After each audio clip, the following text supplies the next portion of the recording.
In January 2002, CNN writes, China's biggest steel firm says it will receive its first shipment of scrap metal from the World Trade Center wreckage soon and turn it into steel plates.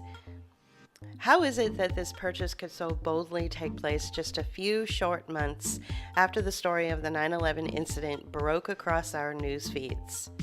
It takes time and months, if not years, of negotiation to broker such a deal, and yet it seemed to be wrapped up in a nice, neat little package for pennies on the dollar at the start of our 2002 fiscal year, just about 12 weeks after the story of an incident that shocked the nation and brought her to her knees.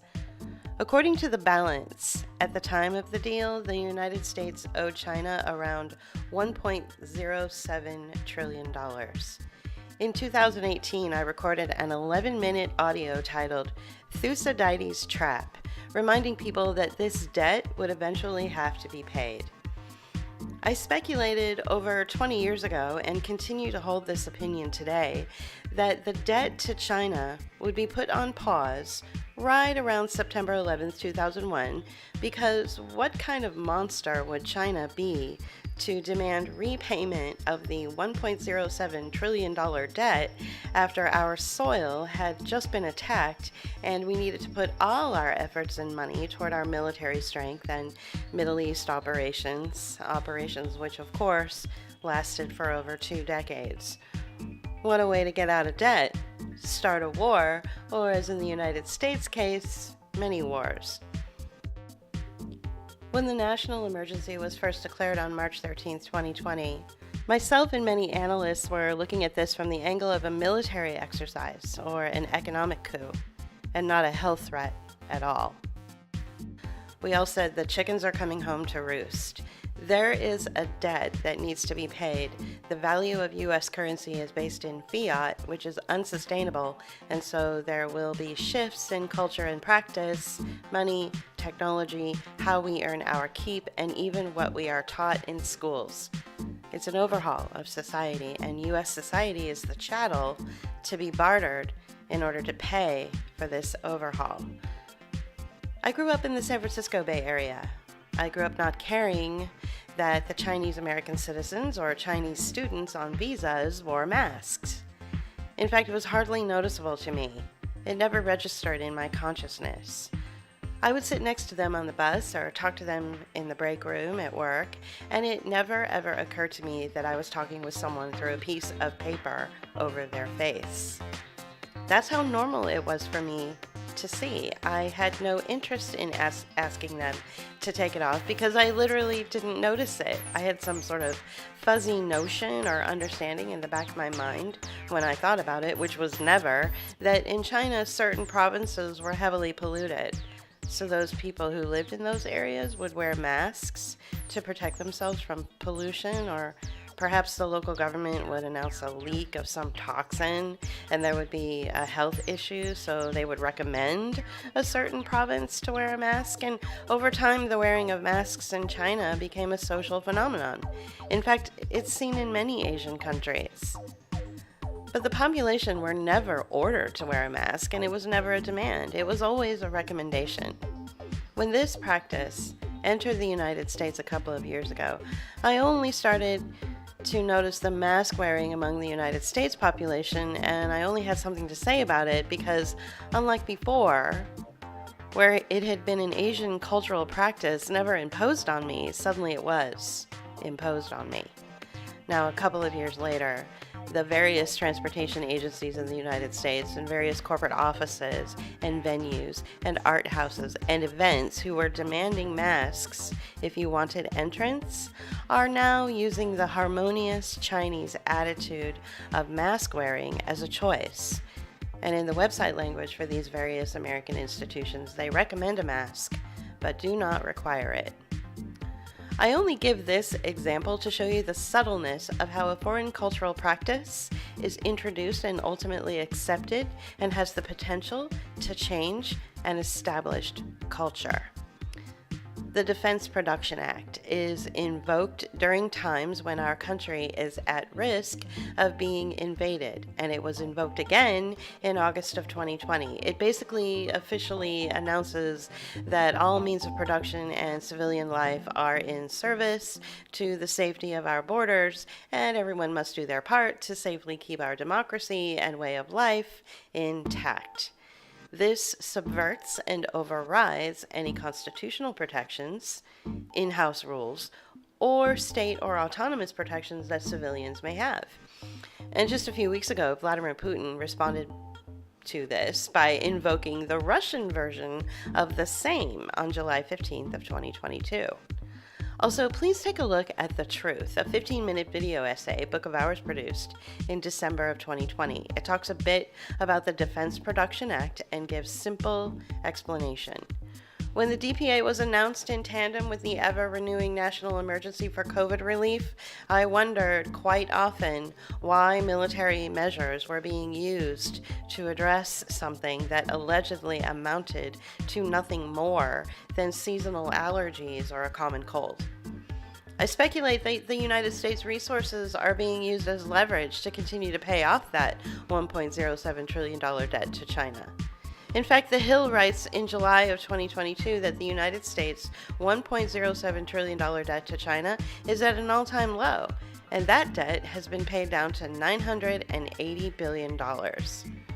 When I read this article, I wondered how we were able to pay down this debt, and I wondered if the bulk of it was starting to get paid down in 2020 with the announcement of the Defense Production Act.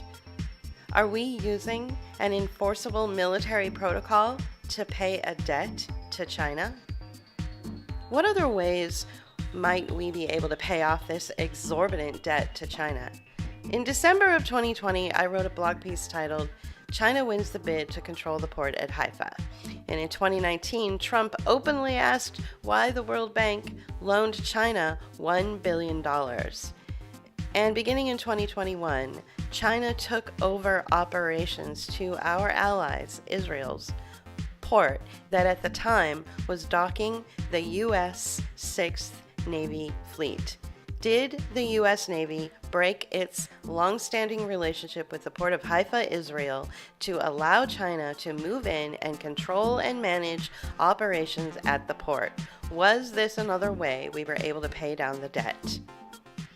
As I mentioned in the blog post, the port of Haifa, Israel, is strategically located with near direct access to Italy, where the U.S. 6th Navy Fleet operates their administrative and tactical agendas.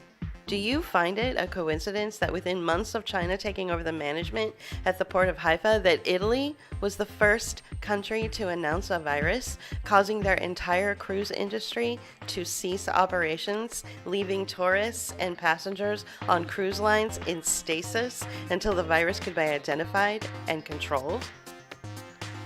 CNBC covered this story in January of 2020, 3 months before the national emergency was officially declared in the United States.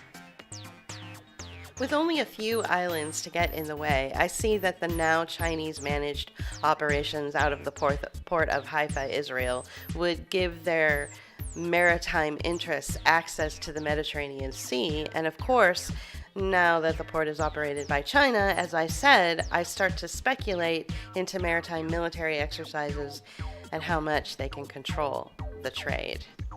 In my January 2021 piece, The Circle is Complete, I mentioned how the U.S. engaged every single one of its military vessels to enter the South China Seas to intimidate China.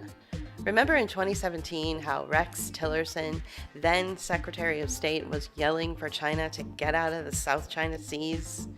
Even Catherine Fitz casually mentions in her conversations to this day that we should be focusing our attention toward the South China Seas.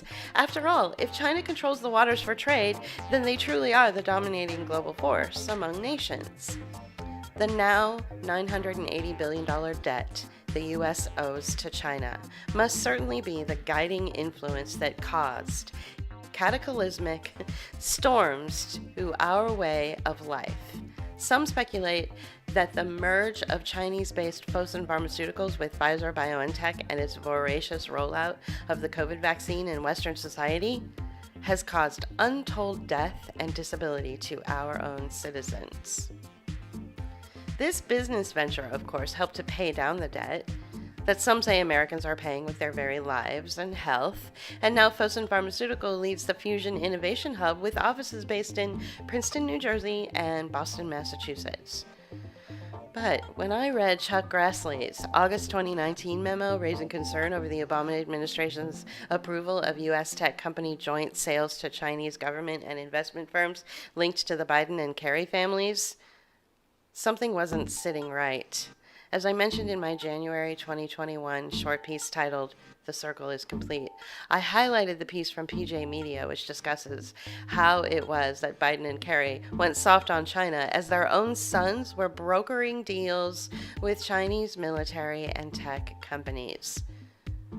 The debt needs to be paid off. And if you look at this from a 360-degree angle, it seems every part of our life is being leveraged to pay that now $980 billion debt to China, and our American princes like Charles Hines, Hunter Biden, and now Paul Pelosi seem to be acting in their personal interests to trade everything from our data to our biometrics to Chinese-based investment firms. Paul Pelosi, Nancy's son, is the second largest shareholder in a Chinese-based Internet of Things company.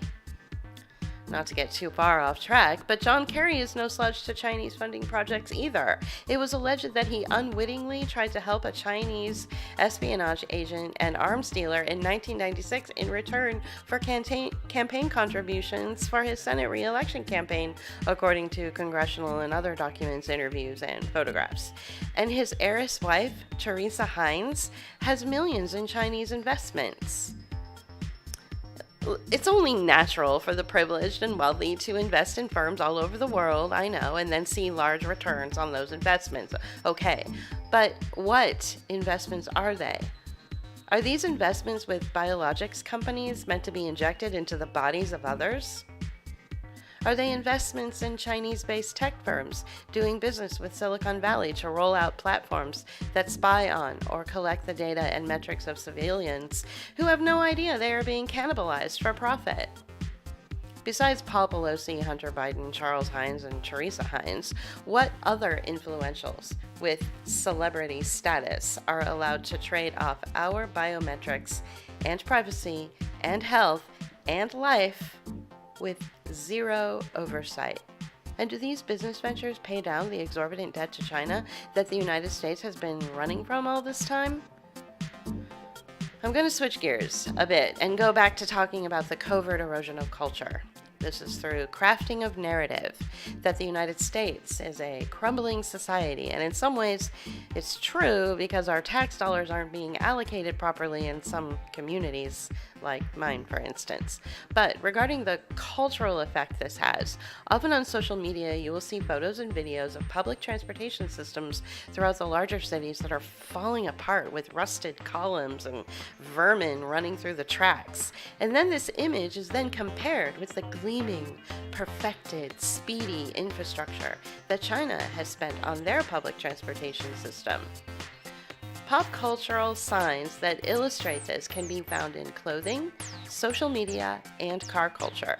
A current fashion trend of distressed denim and destroyed clothing, which illustrate the subtle underlying message to everyone that the United States is worn out, crumbling, and destroyed, and its people dressed in rags believing they're hip and fashionable. On social media, you'll often see sentimental videos and memes with pro-United States messaging, with the image of a tattered American flag in the background, subtly indicating that the U.S. flag and what it represents is over and worn out, and it's time to build back better. And if you've noticed, in certain parts of the country, there are a lot of pickup trucks out there with large, window-sized decals of a worn-out American flag on the back window, or an old flag flying high, its edges tattered and frayed. Are these showing up because the American public are intuiting the end of the nation, or are these icons floated out to the culture through deliberately orchestrated campaigns by taste-making marketing and PR companies producing ideas and artifacts to influence the American people? There are subtle messages in entertainment, too, that offer terribly insidious, covert images with perfect timing. Let's take this latest disclosure from the Pfizer reports that indicate Western fertile women are becoming infertile after the Pfizer shot, or are suffering spontaneous miscarriages. Just as this information was coming to light to the population at large, Netflix airs an episode of Lock and Key and introduces a supporting character, a pregnant Chinese woman who influenced a black woman who had suffered untold trauma and torture. Before the torture, this Chinese administrator had caused the black woman to leave her job. After the torture, the same Chinese character was suddenly pregnant and supported the black woman's character's desire to return to her job. At the exact same time, Hulu introduced us to a Chinese pregnant character in their hit show, Only Murders in the Building. She, too, was pregnant in an administrative position and was somewhat unliked and mistrusted by the main characters. She wanted to build an unsightly surveillance balloon over a classic New York apartment building, but then redeemed herself after she gave birth and showed her softer side. Is this messaging meant to show what's coming? A fertile insertion of a foreign entity to take over the barren, troubled, confused, and lifeless wasteland that is the United States? China wants their debt paid off. Right now, we owe them around $980 billion. The only way that's going to get paid off is if we sell off our assets and way of life to them. In the same way, China manages and controls the operations at the port of Haifa, Israel. This is most likely how they would manage and operate us. This is where the infrastructure bill comes in. At $20 trillion, this is the largest bill of its kind in history. Within the bill, there is a particular focus on repairing and rebuilding crumbling bridges throughout the United States. In an ironic twist, it is possibly leading to burning bridges within the Taiwan-Chinese-American relations instead of building them, but I digress. Why do we need strong and safe bridges in our country anyway? Obviously, we need safe bridges to drive or walk across. But we also need to make sure they have the proper technology in place to monitor what goes on underneath them. Perhaps we need to monitor what cargo ships are passing under them, or install the mechanisms to lift them when a particular large cargo ship might pass under them. In order to repair and rebuild these bridges, we need steel. And who are we going to buy the steel from? The biggest steel-producing country is currently China, which accounted for 57% of world steel production in 2020. And in 2020, China became the first country to produce over 1 billion tons of steel. But with China Steel Corporation as the largest integrated steel maker in Taiwan, who actually is going to benefit from all this steel the United States needs to patch up our bridges? Taiwan or China? Taiwan, like Malaysia and Vietnam, are centers of global manufacturing and produce product and could benefit greatly from providing the United States with steel. China, of course, has always asserted Taiwan is a part of China. Will this necessary purchase of steel for the infrastructure bill pay down any of the debt we owe to China, or will it only escalate tensions? After all, when the story broke that Nancy Pelosi visited Taiwan, we learned that China reacted to this by extending their military exercises. Imagine Nancy Pelosi trying to put on her lipstick before meeting with Tsai Ing-wen, and then having to keep reapplying it because of a military blast and bombing campaign that keeps going on outside her door. In response to China escalating their military exercises, 2 United States ships entered into the Taiwan Straits. This might be why it's starting to inch toward the feeling of a hot war, and perhaps an excuse for the United States to once again skirt their responsibility to paying off that remaining $980 billion debt to China, or at least delay it a bit. Speaking of debt, when paying it off, oftentimes there are deals that can be made with the debtor and the lender. These deals can be packaged in certain ways to make it easier to pay off a large debt faster and more efficiently. If we were to look at the United States as an asset that our corporate and government masters would use to leverage that $980 billion debt to China, then it would make sense to package the country in a way that can efficiently pay off that debt. That packaging comes through something called interstate compacts. We often think of our country as 50 different sovereign states that operate independently of one another. Pennsylvania has an economy for Pennsylvanians, and Californians have an economy for Californians. That kind of thing. But because of this massive debt to China with no real substance to back it or pay it off, I speculate the United States had to be repackaged into territories or compacts. For instance, I live in the Eastern States Multi-State Council, a compact that Pennsylvania shares an economy with New York, Rhode Island, Connecticut, Massachusetts, New Jersey, and Delaware. Book of Hours did a comprehensive video essay on the deconstruction of our country and goes into further explanation of these compacts and what they mean. It's called Deconstruction. Check it out.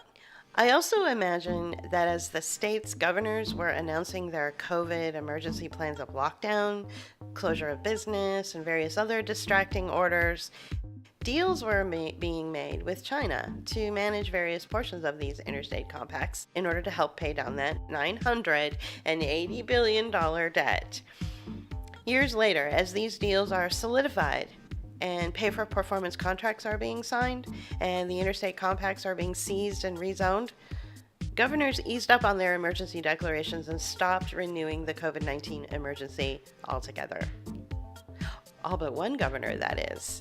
On August 19, 2022, Governor J.B. Pritzker renewed the COVID-19 emergency declarations for the 33rd time.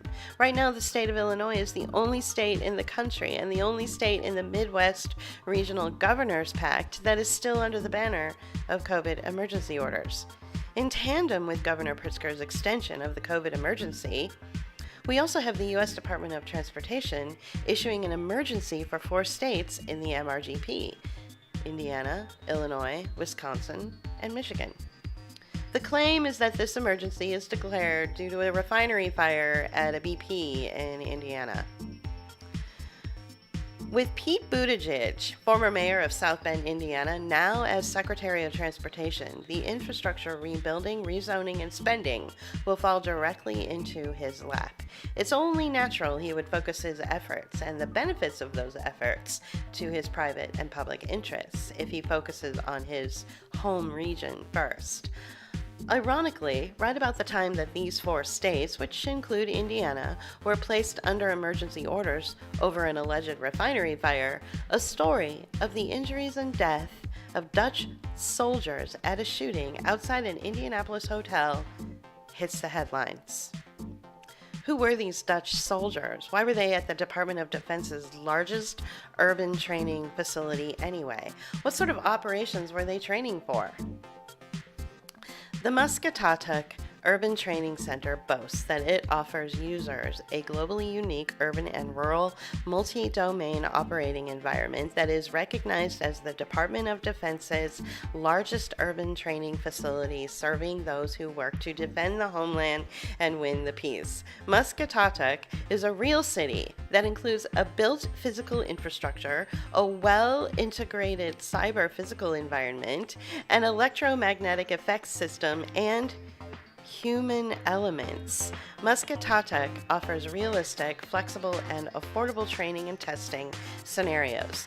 The site supports customized live, virtual, and constructive training, developmental testing, and evaluation. Is the emergency order for the 4 states really because of a fire, or is the MRGP under an actual security threat? In taking their cue from Winston Churchill, never let a good crisis go to waste, and then given an upgrade and rebranded by Rahm Emanuel, you never want a serious crisis to go to waste. And what I mean by that is an opportunity to do things that you think you could not do before.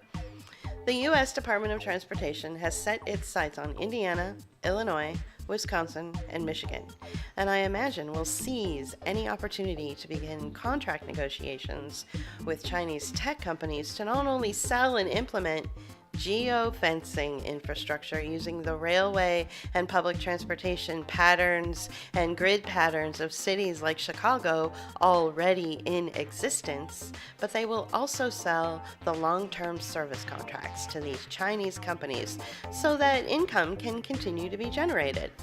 If you're not familiar with geofencing, it's the use of satellites and RFID technology to track and gather data. Check out this 1 minute 43 second video I made a while back. It's called geofencing. The best places to seamlessly transition into geofencing a neighborhood are those classic bourgeois neighborhoods where your apartment is in walking distance to your grocer, a cafe, a restaurant, a club, shops, and even a park. Your habits and life will be cannibalized by this technology, but it will feel easy and convenient for you. You won't own a home because you'll be a renter, and you won't own a car because you won't need one. But you'll be happy spending your assets and income on your survival and basic wants and needs. These types of neighborhoods typically are high rent and marketed to a certain demographic. Geofencing seizes these neighborhoods to make them into profit-making marketing campaigns that outsource everything from biometrics through what you buy to online habits of what you think you need. In these neighborhoods, for example, renters pay their monthly rents on websites to anonymous firms that have slick design graphics. As far as Pritzker issuing another emergency order for Illinois, I suspect he is seeing the vast amount of wealth that will be accumulated to these tech companies through the possible implementing of geofencing and through the infrastructure spending in his state, and is still hammering out a deal. There may be an indication that he is prolonging the rollout of these potential geofencing plans because it could interrupt his empire. Just because he and his family may be considered one of the wealthiest in the country doesn't mean he doesn't want more. He wants a piece of that technology pie. Perhaps he's agreeing to build more Hyats in China as a bartering chip. I'm just speculating. When it comes to China, it is multi-layered, I will admit, and there are geopolitical tensions, of course, but I often approach life with this idea that the simplest explanation is usually the right one, and I feel we must begin with the understanding that leadership in the United States has put themselves into debt with that country. It's a huge amount of money, and it looks as though our public-private partnerships, involving everything from our housing to our education to our health, are bearing the brunt of the cost of paying down that debt. It seems as though how our country is even packaged and zoned is now a part of the paying down that debt. I suspect that if we were to gather all the private American investments that profited from and saw a return on the Chinese technology and Chinese military and Chinese biotech they invested in, we could easily pay off that $980 billion debt that started out at $1.07 trillion. But instead, what's happening is our own way of life and health, and even our very autonomy, is being changed and cannibalized, and like a slave, we are being used as a bartering chip to pay off their debts to China. Are you okay with being an indentured servant so the U.S. can pay off its debt to a foreign country?